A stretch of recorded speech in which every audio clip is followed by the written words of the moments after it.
For those that are very ignorant of the law, come and listen to this video. This is me, Edochie, supporting lawyer, yes, from DPA Family Law Clinic. They are in support of Queen May. They are behind Queen May like this. Thing they sweet me how they are behind Queen May.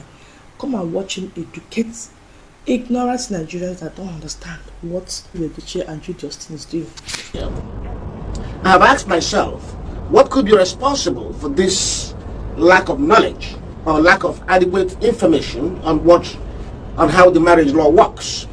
I have tried to explain that, and I think it has to do with the fact that for many people, they understand marriage from very different angles. For instance, some understand marriage from the natural perspective of the attraction of the opposites, man and woman coming together, forming a union, and that biological necessity of man and woman living together. Some people understand it in that way, and they focus on what it will take them to be a good partner, you know, to satisfy the needs of the other person, to keep the opposite party happy. That's the, in a sustained manner in a relationship, in a marriage. Some understand marriage from the biblical account, from their religious understanding of man and woman. For Christians, people see it from the position of the Bible, and they try to explain marriage in the context of what God put together. They believe it is God driving their marriage, and that is the God force that determines their marriage, and they approach it from the biblical account. And yet there is a third angle from which some of us must see marriages, and that is the angle of the law. What do you think created marriage? I'm sure many of you, if I ask you what created marriage, you will go to your religious beliefs. But the fact is that marriage is created by law. It is the law that establishes marriage. It is the law that determines who can marry whom, the conditions and circumstances under which you could marry. It is the law that determines what marriage is valid and what marriage is not valid. It is the law that determines the consequences of a valid marriage and the consequences of void marriages or voidable marriages. So many people are bound to misunderstand marriage. Highly intelligent people, highly mature people, you will think these are knowledgeable people, but they still don't understand what marriage is about. I realized this because a basic post I made yesterday, or maybe earlier this morning, in which I tried to explain that polygamy, even though allowed in Nigeria, is not an absolute thing. It's not an absolute permission for every husband to go and get a second wife. Indeed, only certain men who qualify for a second wife can have a second wife. And this is done by the choice of marriage type you make at the beginning.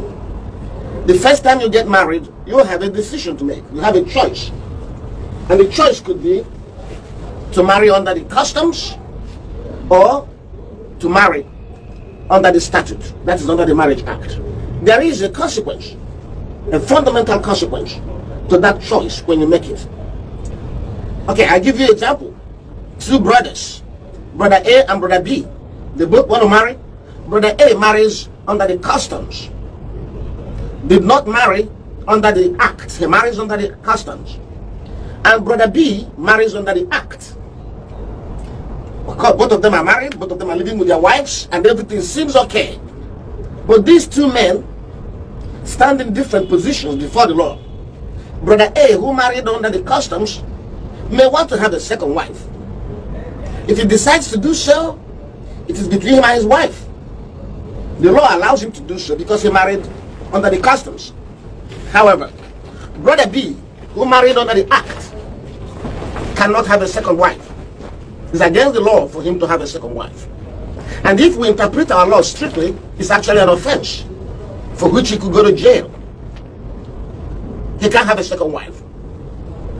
That is what many people don't know. So brother B may look at his brother A and say, come on, my brother could have a second, third wife. Why can't I have a second wife? And he begins to quote his customs and his traditions. And he begins to quote his forefathers. Oh, our forefathers married so many people. I can now marry. They will even quote the Bible that Solomon married so many wives. All those things you do or quote are wrong. It is an offense. It is not allowed by law to have a second wife if your first marriage was done under the Marriage Act. So it's a choice. You got to make that choice, and once you make that choice, you stick to it. You cannot change course midway.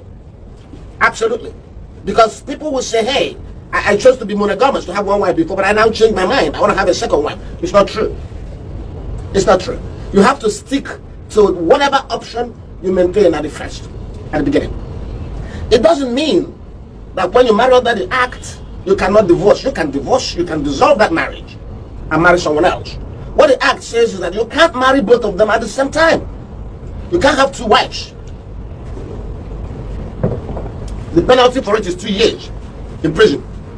It's unfortunate that in Nigeria they don't enforce that law, but I can tell you one thing today.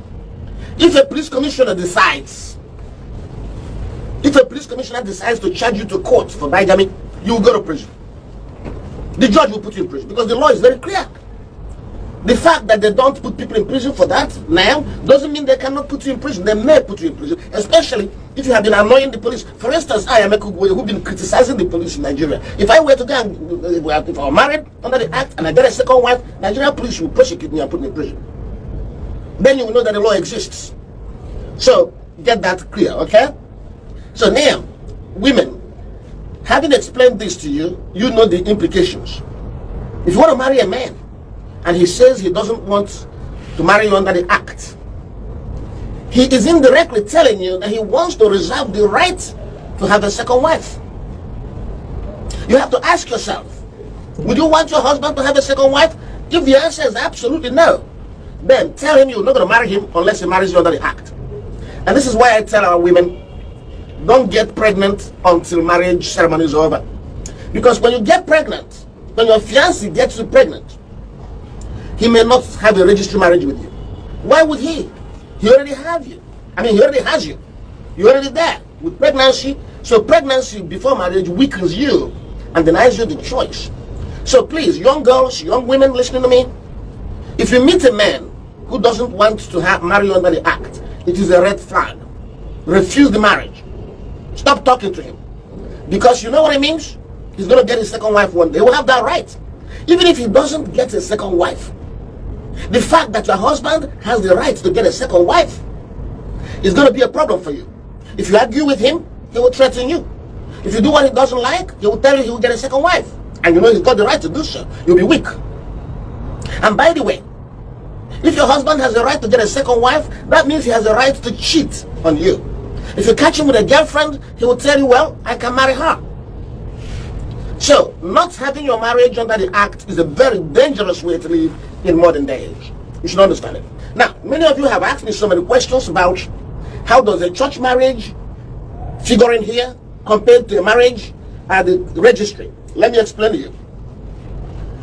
The church marriage per se, there is really nothing like church marriage. Let's be honest.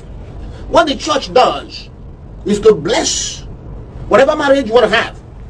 If you have only traditional marriage and you go to church and you don't request for registry marriage, the church can give you their certificate and bless your marriage, but that's not marriage under the act. But there's a good thing. Most churches are licensed to celebrate a marriage under the act. I want you to pay close attention now. Most churches are licensed to celebrate marriage under the act. That is why if you look at your marriage certificate, at the bottom right corner of that certificate, you see where the official will sign. In that place the officials will sign, you see minister/registrar. Minister/registrar. Who is the minister? The minister meant there is your priest, your pastor. The registrar is the registrar at the marriage registry.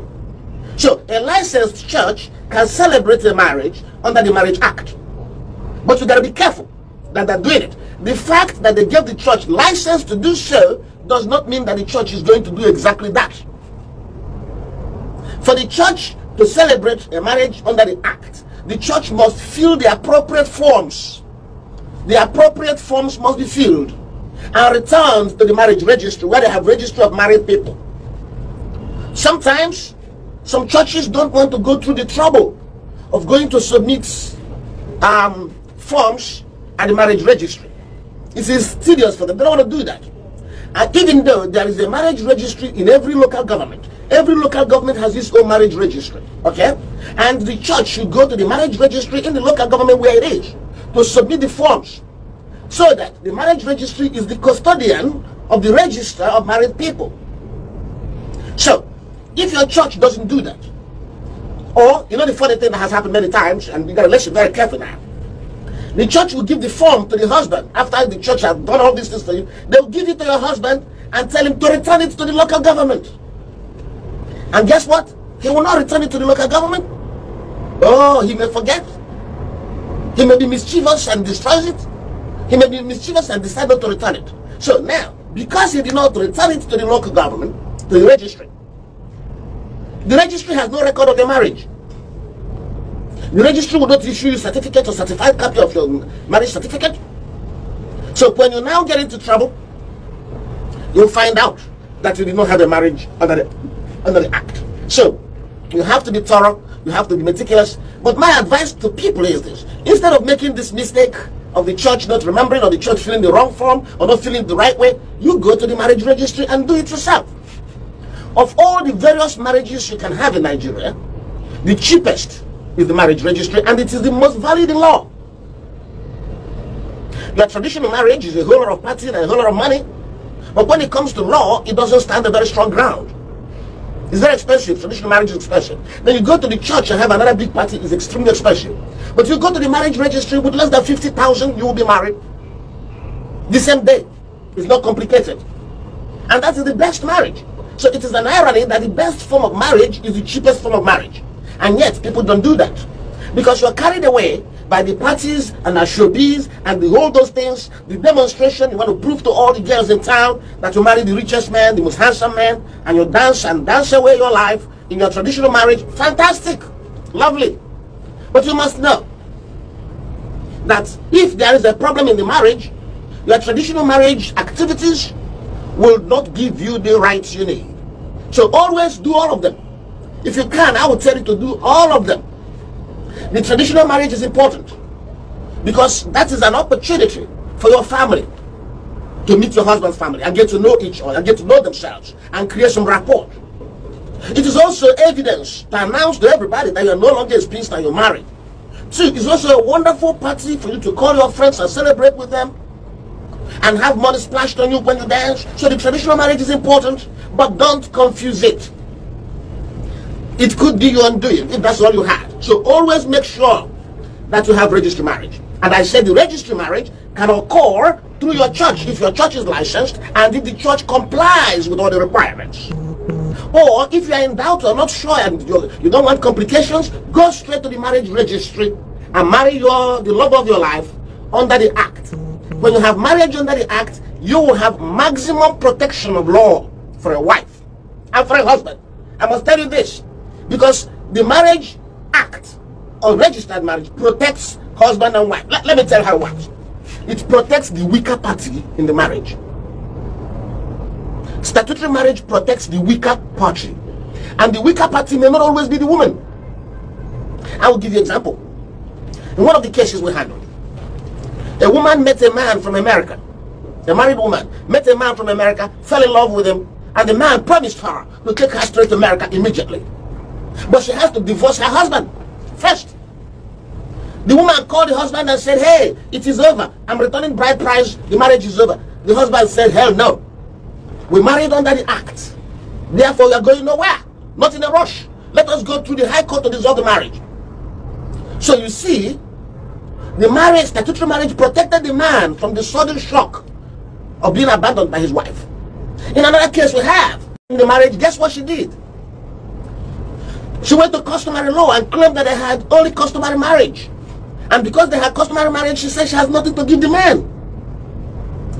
But the man wanted to get a share of the property. Yeah, sorry, we had a brief interruption. So, the man came to us. We looked at the marriage, they had a statutory marriage under the act. We sent a message to the woman and said, Madam, don't go anywhere. This man, you married him under the act. You gotta protect him. He's gonna get something from you. You're a rich woman, he's a poor man. You're not gonna just go that way. And by the way, that the man has been the one looking after the children.